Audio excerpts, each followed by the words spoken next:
Hello, in front of me I've got Motorola Moto G100. In this video I'll show you how to add or remove touch to capture function in camera. Firstly, enter camera.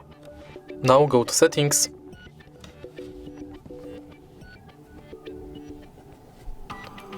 and enter capture settings. Switch tap anywhere to capture function on, go back and simply tap on the screen.